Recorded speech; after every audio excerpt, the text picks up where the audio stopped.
Social media. It is an integral and now inescapable part of our daily existence. It promises unprecedented connectivity and boundless opportunities. It has revolutionized how we interact, breaking down geographical barriers and helping us transcend traditional boundaries. It's made our entire planet international. From sharing personal anecdotes about what cute thing your kid or dog did, to mobilizing social movements, to creating new businesses and revolutionizing entertainment, social media platforms have the unique power to amplify voices and ignite change like no other institution in the history of the country, arguably the world. So why then, on May 23rd, 2023, did the U.S. Surgeon General, Dr. Vivek Murthy, issue an advisory warning about the impact social media is having on the mental health of our youth?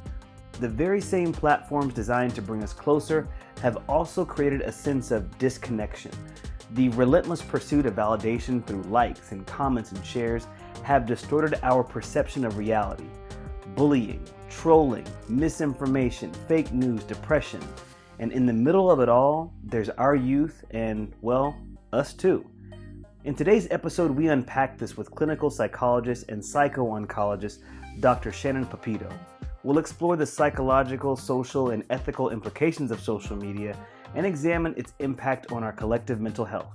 We'll later sit down with my cousin, Lloyd Nelson, a parent and track dad, to get his take on social media and how he's learning to safeguard it for his children, if it's even possible at all. This is At the Table. Let's get to it. Many of the articles that I was reading about parents suing social media, they referenced other articles about adolescents and their use of social media, and you were quoted in many of those.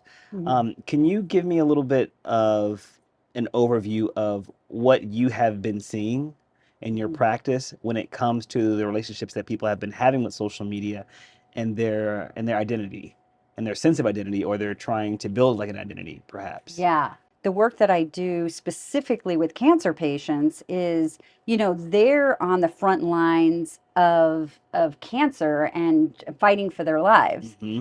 But you'd be really surprised at people that are fighting for their lives, but they get impacted by what they're watching, what they're seeing on Facebook and Wow. what they're and if they upload a profile update and then they get upset because so and so didn't give them the thumbs up, or this was such a powerful story that I shared and I didn't get as many likes as I thought I was going to get, or the comments were kind of awful, or so so it's interesting in the sense of working in true existential crisis mode and Mm. how people are picking out, to me, the silliness of what Wow. comes up, but it's so powerful for them because it triggers that part of, am I cared for?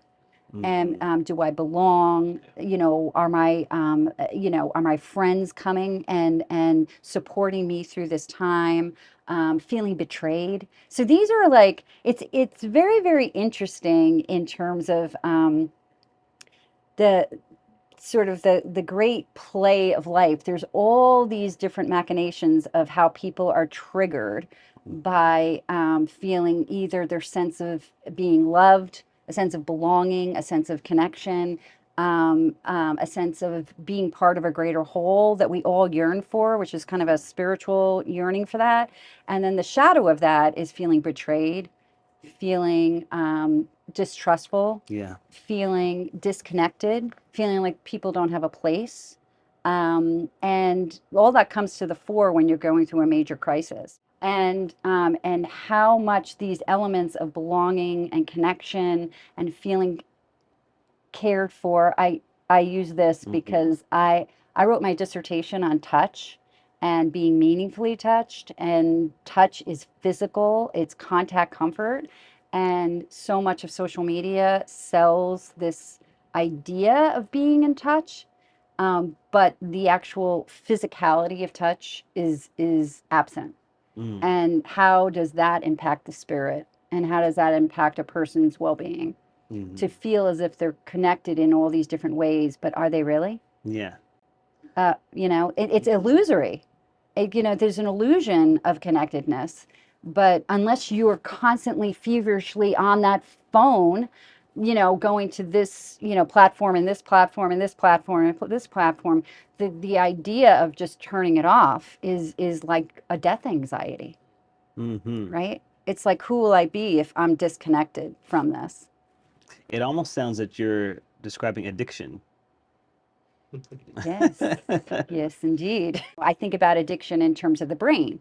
So we have this deep part of our brain called the limbic system, and that's the emotion center of the brain. At the very, very depth of that emotion center is the amygdala. Hmm. The amygdala is this sort of reptilian part of our brain that puts us into protective mode, right? It is constantly getting us into this fight or flight response, fight or flight, fight or flight. And so nestled real close to that amygdala is a part of is the reward center of the brain, and this is where addiction comes in. So the nucleus accumbens and a bunch of other parts of the brain, that amygdala gets triggered and gets agitated, and it's not meant, that reptilian part of the brain is not meant to be agitated all the way through the day. So there's part of the brain close by called the nucleus accumbens, and this part of the brain is the pleasure center or the reward center of the brain. So that pleasure center wants to calm down. We develop early on in our lives consumptive ways to regulate our biophysiological system. Okay.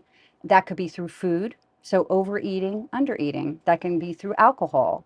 So consuming alcohol, consuming drugs, that consumptive quality of watching, binge watching videos, doing the whole video thing or the gambling thing.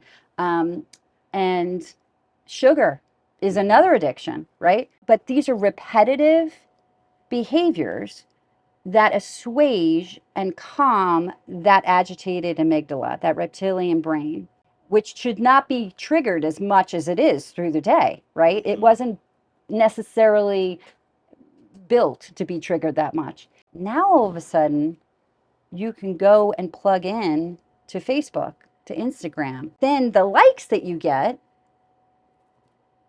form a dopamine hit. Hmm. So the dopamine is a way to assuage the brain, right? So dopamine is sort of that psychostimulant, natural psychostimulant that gives us energy and that allows us, that calms the agitated sort of sympathetic nervous system, the fight or flight response, but also gives us energy to kind of move forward. It's not like serotonin, that the neurochemical that kind of calms us down. Hmm. This dopamine gives us a hit. Social media has figured out the psychological components behind the scenes of how do we get that positive reinforcement, and they figured out a way to that intermittent reinforcement is what keeps people plugged back in. They got to plug you in. They got to plug in, plug in, plug in. And there's nothing more addictive than feeling connected. Yeah. If they're aware of that and their algorithms are made to try to keep them on there, Hmm. then it kind of renders parents helpless. Well, here's the thing. We have to remember identity. The identity of these young kids are based in, as an existentialist, I think of the essential Hmm. and and what's going on in the world, right? The essential is inculcated and developed through a good home life. Hmm. Okay? So there are rules and guidelines to this home. Like, Hmm. you're going to be part of this family. This is what we expect. And, this is going to sound cliche, but I don't know about you all, but we had a definite meal time that Hmm. you're coming home and we're going to sit at the table and we're having a meal and we're going to talk about what you did at school that Yes. day. What happens when kids go down this road of getting dopamine hits all day, they lose their way from home. And then at some illusory level, their home is this artificial metaverse, that, universe that Yeah. is not the home. And I think if we can just get back to bare bone basics of the sense of identity, of, like, I knew my place in the world when I was a kid. I Where'd knew you get that from? I knew, good, bad, or ugly. I was a Pepito, Hmm. and there was a lot of, I mean, I was raised in New York, so the Irish Italians had a very, very strong cultural sense of self. And, my parents were second generation from Ireland and Italy, and we had that strong sense of cultural home, Hmm. that I always knew, like, I, I better not mess around, because this is a reflection on my Pepito name. Let's look at this in the context of social media. If they understand this, if they understand, these kids are like impressionable, they understand that they're looking for this sense of identity. Hmm. It doesn't matter whether or not they come from structured homes or not, they're still looking for those things. Yeah. What responsibility then do social media companies do to be able to respond to something like that in the virtual sense? Their goal is not this ideal. Their goal is not inculcating values. Their goal is their business. So, I mean, there's nothing wrong with Hmm. businesses. Yeah. They are revenue generating businesses. It's a nice idea to project values, Hmm. and you're always have a place here, whatever that social media is, whatever the home base of what's on in social media. But, to say that they have pure intentions, as a business, um, is kind of pie in the sky. Um, and so I humbly say that I am learning. I'm constantly growing from what I learn off of social media and the internet. Um, but I'm also an adult who knows where the guardrails are, Hmm. and we're assuming that we're leaving. It's almost like they're surrogate parents, social media. Like, we're leaving our kids in the hands of the surrogate parent. Their job is not to mold and shape values and integrity and character. And I mean, for sure, I think that there should be some discussion around developing guardrails for teenagers on the internet. Hmm. So, but how to do that, that legislatively is beyond my pay grade. Yeah.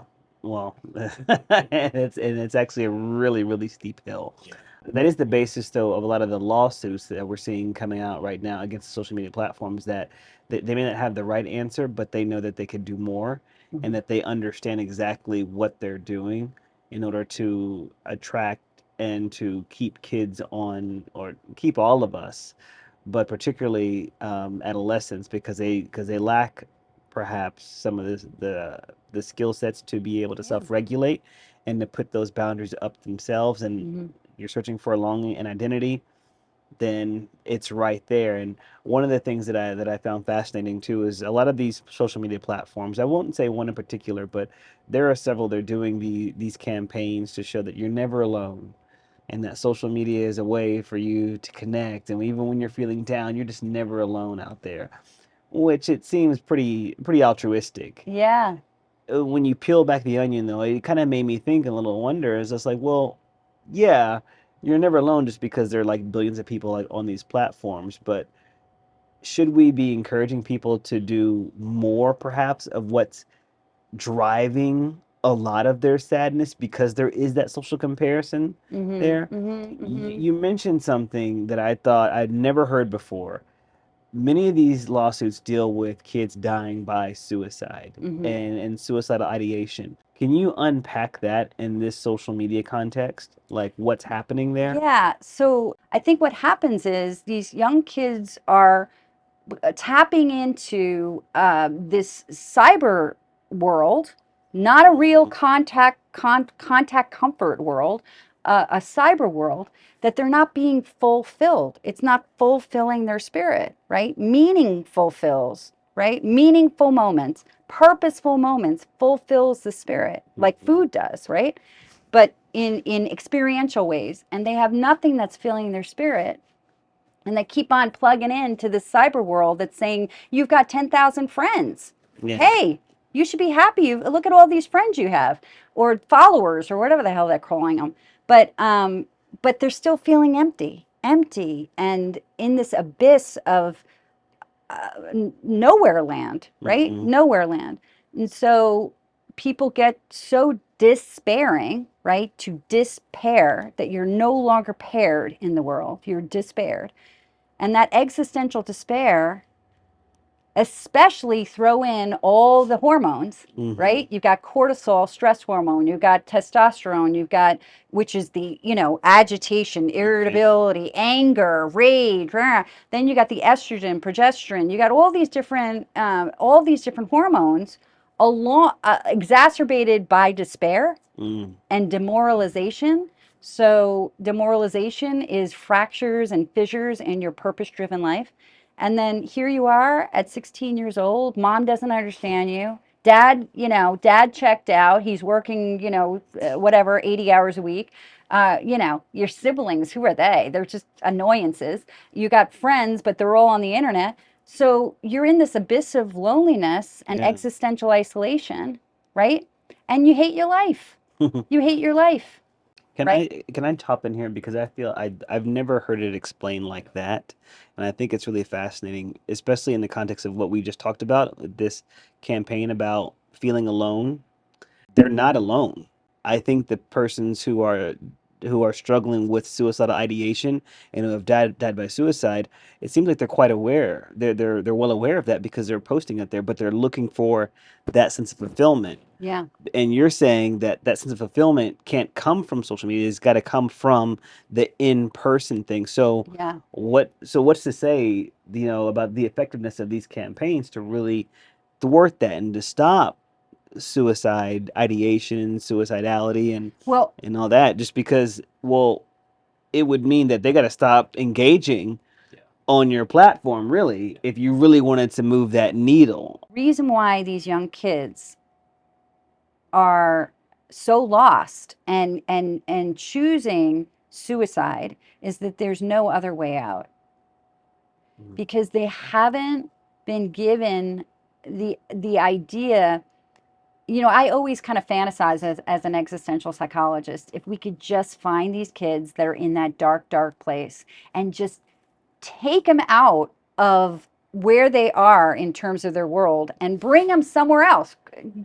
Like in a perfect universe, bring them to the other side of the country Mm-hmm. and just get them out of that world and have them see there's another world out here. This is not the only world that you will be seeing in your life. Okay. I think people get stuck in this centrifugal force of darkness, and they're being sold a bad bill of goods that you Mm-hmm. just come to us. You're part of a greater community. But it's not satiating the spiritual need to be fed, Yeah. right? And so they make a, a, a temporary choice to a permanent, and make it a permanent problem, Yeah. right? The permanent.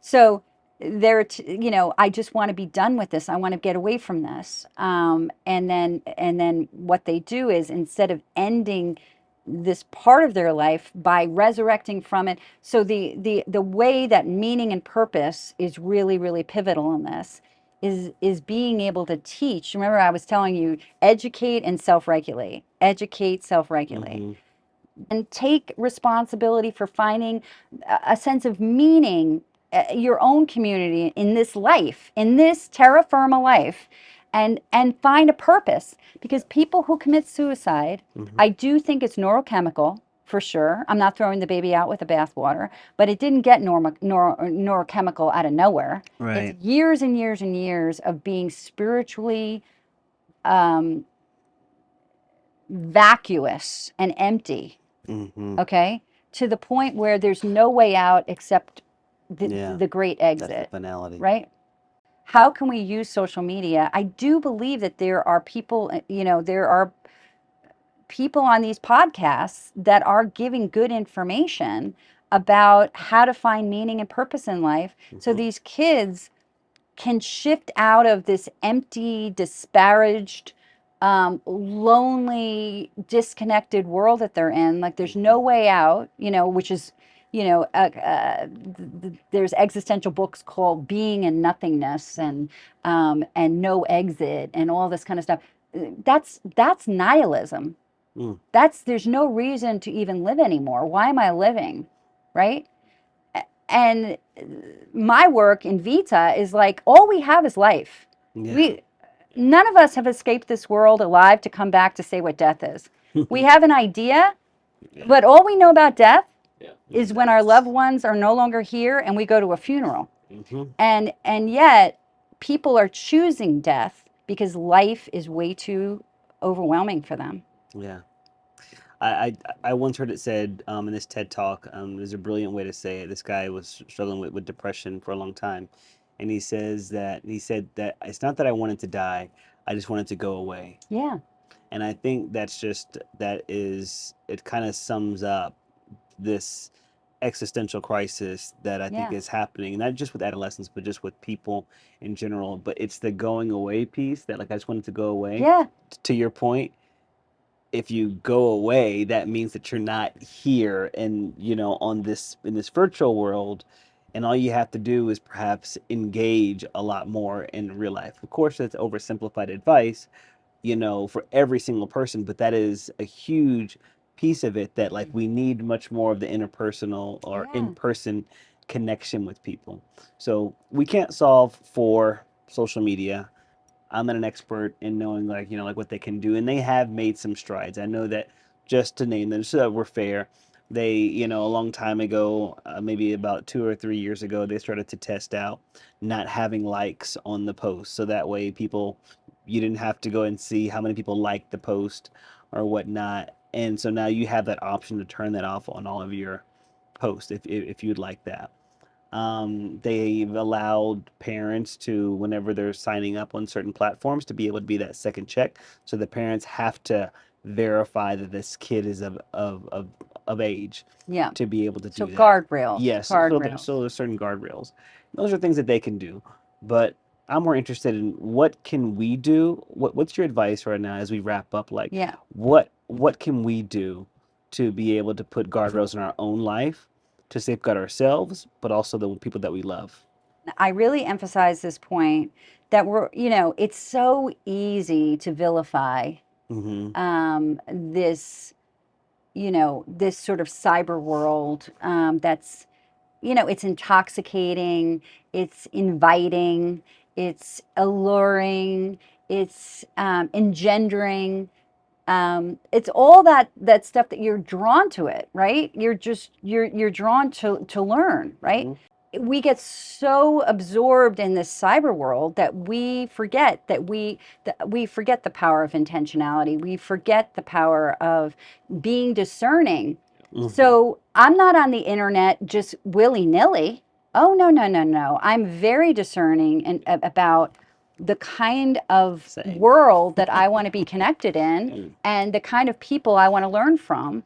And being able to know that the power is in your hands, that we don't have to relinquish power to this, sort of the Wizard of Oz, that it's just an old man behind a curtain, right? So just like Dorothy said, we were home all along, and that we just have to be able to choose to stay in this world and find meaning and purpose in this world and engage adolescents to know we're sort of the shepherds of meaning as adults. And we need to, even if these adolescents don't maybe have the best parenting, that we as a community can shepherd them towards what is spiritually fulfilling through meaningful contact in the here and now with human beings, that you can reach out and touch and experience and fulfill your spirit with presencing. Like, how important is presence? We don't even talk about that because it's like it's a non-entity if you can just click on the phone and you think that you're getting good satiating presencing from that. You're not, right? That's why people are so empty. And then purpose-driven activity is so important. Making sure kids know that there's a reason why they are in this world. That every human being has their own, thumbprint, fingerprint that no one else has. That you're in this world for a given reason. Go figure out what that reason is. And that should be your vision quest. And if you're on about the business of going to define yourself beyond this damn phone that that's sitting on your lap, then that's where you'll find fulfillment. And that's why we're here.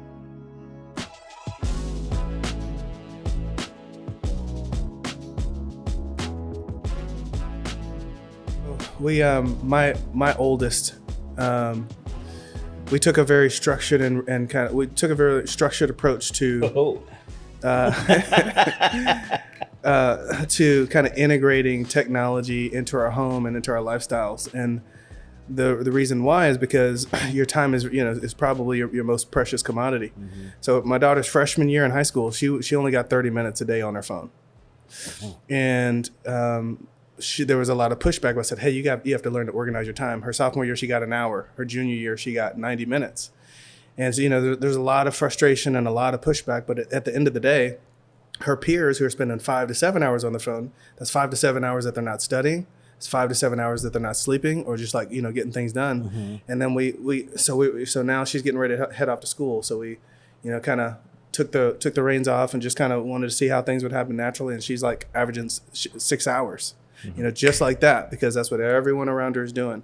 And we've had to have some conversations about moderating that, just for herself. But she's about to go off to school and she'll be making her own decisions. And a lot of when she can even see it now, but a lot of the kids who, struggle in school, it's not that the work is hard. It's just that they don't have enough time to spend 6 hours on social media and get their work done. With moderating it like you did, do you feel that it made it easier for her to go the opposite direction when she did get it? Our goal is in our home is just to have guardrails. Yeah. If you're driving on a mountain in a car, you just want guardrails. So like you're going down this path of life. If you start going too far to the right, we just want to kind of nudge you, edge you, back on the road, left or right. So really just want to have guardrails, and I think you get in trouble when there's no rails at all.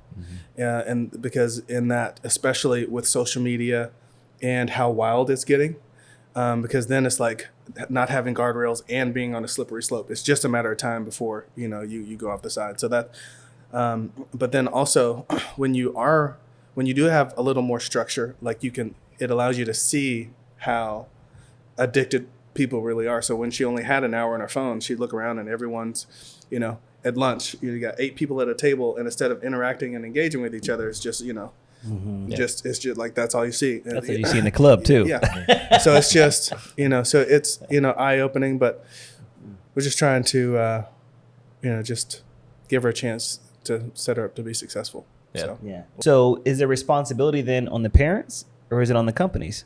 It's both in a sense, because if an owner of a social media platform is restricting their kids' access to it for certain reasons, why wouldn't there be guardrails in place so that for a kid to even get on the platform, it's impossible for them to spend more than an hour or 2 hours or whatever it is? Why not set it up that way in the beginning? Sure, there's going to be instances where kids find ways to get around and all that kind of stuff, but if we're so technologically advanced with how these apps use data and how our phones can track that data, why isn't there technology in place to just make sure that only from 5 to 6 p.m. you can be on this app and that's it? So is the responsibility then on the parents or is it on the companies? Is it on all of us? It's more a cultural thing, and we're probably guilty of it too. Like whenever we have a free moment, standing in line, what do? We Guilty. grab our phone and we start scrolling. We've been driving for 20 minutes, but we stop at a light. We have 3 minutes. We grab our phone. We start. So so it's just more of a cultural norm. To just grab your phone and fill whatever free moments that we have that could be used in thought or rest or meditation, whatever, just with seeing what's going on and trying to stay informed. So I think it's more cultural.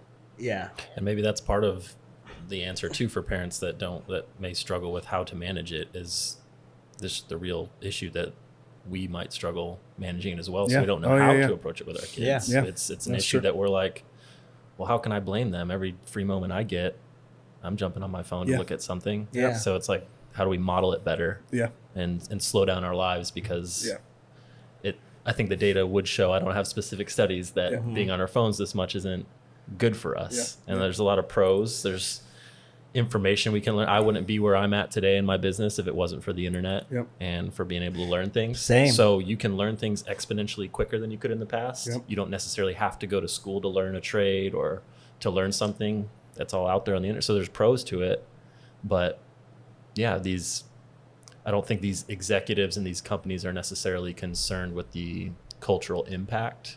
And that might have a lot more to do with just capitalistic nature of our society and stuff anyways, that it always has to grow. It always has to be better financially, and not looking at like the social wealth of a community. They're not concerned with that because there's no monetary gain from that.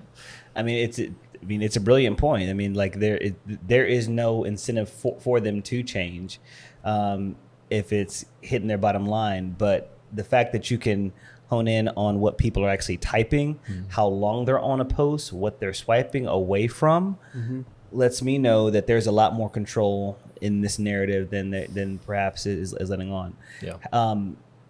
Just how have you seen your I guess personality or your life or behavior change because of social media? Like, I know that there are the good things, and I think that let's take a second just to acknowledge that, it's great for information sharing. It's great for networking. It's great to catch up on things. There's going to be like cons to that, but those are things, like what you said about having a trade and learning something. You're opting into that. You opted into that. Whereas there's something else to be said of like, okay, I learned this trade. They're offering this one over here. Okay, that maybe, that's a good thing. But where do we draw the line where it becomes bad? Because you have to take inventory of your life. Like for me, I can speak to my experience with social media because it's changed so much in the last 5 years, because I have 3 kids that are under the age of 5 now. And so I have an immense amount of guilt, and me and my wife have talked about this. Like anytime we've spent more than an hour on social media or something like that, we have conversations about like, man, like we could have missed something. We could have been playing with our kids. We could have been doing something with them. And it's just one of those things that it's a constant reminder of, and it's not something like we don't beat ourselves up over it, but it is something I feel like we constantly have to come back to. It's a constant. You have to check yourself, because the nature of these things, they just are addictive. Like those, I have seen those studies where they say you see a post you like, and it gives you the same dopamine effect as a drug or sugar or something like that. So that's a real thing, and it's almost like a weekly, monthly inventory you have to take. And it's not just the fact that they're on there, it's like, what are they consuming? And most of the time, those algorithms are feeding them things that raise their dopamine levels so that they scroll more and more. So maybe it's fighting, maybe it's arguments. Sometimes it's just an hilarious meme. But we like to think about it like a diet. Like, what are you taking in? It's not, your diet isn't just the food that you have, but like, what kind of music are you listening to? What kind of videos are you watching? Like, how are you keeping yourself regulated? Like pouring the right stuff in. When I started out with social media, it was for information sharing, and it was a selfish endeavor to try to save my diet. And I wasn't trying to do like Fit Man Cook, but more and more when people were sharing their stories with me, I got, I was like, oh, this is really good. And I remember telling my boss in corporate America before I quit my job, I said, I just don't feel connected to the value that I'm creating here. Social media gave me that value right away, and it was an immediate thing. Now, behind the scenes, it was messing me up. Sure. Yeah. Like big time. Because I was like, oh, this is great. And then when they didn't like something, oh, Yeah. what did it say about me? Right. Yeah. They don't really like me anymore. This is over, and Yeah. et cetera, right? You have all these thoughts. Yeah. And as an adult, I'm thinking this. So I can't even imagine as a kid. Yeah. It has changed me. And Your brain's not even fully developed, and you're trying to figure out these Yeah. kinds of things. all right. So what's the solution for social media and also for parents? Yeah, I mean, I'd say kind of what I said earlier, like dedicate time, put a date on the calendar, like make it reoccurring to check yourself. Yeah. Set the example for your kids. Yeah. Do it with them. Say like, hey, talk to them about your struggle with social media for the Yeah. week. Maybe like, oh, Wednesday was really bad for me. I wanted to get X, Y, and Z done, and I didn't because I was watching a YouTube video or catching up on that's Instagram, good. Yeah. and bring them into the process with you so they don't just think that you're a overarching don't do this, Yeah. do this kind of thing. Make it a process that is the whole family, because I feel like they'll be able to level with you and have a better Yeah. understanding. I agree with that wholeheartedly. I think social media needs to be a part of the kids' lives Yeah. and not like the whole life. You know, I think there's a lot of kids, they wake up into social media and as much as they can through the day and then all night. But it just should be a part. You know, we have chores. We're gonna clean our rooms. We have homework time. We have quality family time. You know, there's some social media, like stay informed. You don't have to be in the dark. You don't need to be ostracized and on outside the bubble. But it just shouldn't take over your daily lives. Yeah. Your world shouldn't revolve around social media. And what should the platforms do? I think age restrictions, like time limits based on age, it just totally makes sense. All right. Well, cheers to you, man. I appreciate you spending some time with us today. Let's go ahead and toast. What are we going to toast to today? Are we going to toast to regulation? I don't know. What are we going to boundaries on social media? To our health. Yeah. Being To boundaries. proactive with them. Yeah, Right? the boundaries of social media. Thanks for having me on. I enjoyed it. Appreciate y'all. Thank you for listening to At the Table. Remember, you can catch up and watch full episodes on YouTube on the Fit Men Cook channel. And if you enjoy the podcast, please consider giving us a 5-star review on whatever platform you're listening on. In the meantime, be kind to yourself, to each other, and break bread. See you next week.